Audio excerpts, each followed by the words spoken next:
Here come the giants, rolling in like they own the land. Well, something's about to rise, and it's not just dust. You think they race each other when we're not looking? Only if they bet concrete. Ooh, what a drift.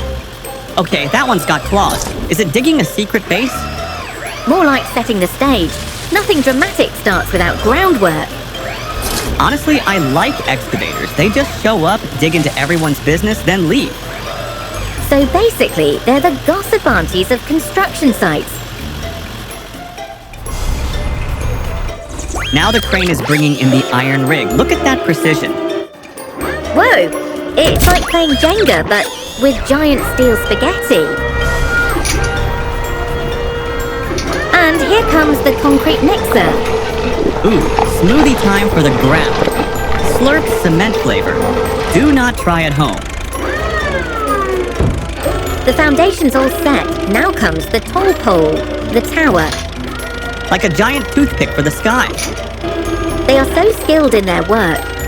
That crane's holding things together better than my last science project. Windmills are basically the introverts of machines. They don't move much, don't talk, but somehow do all the work.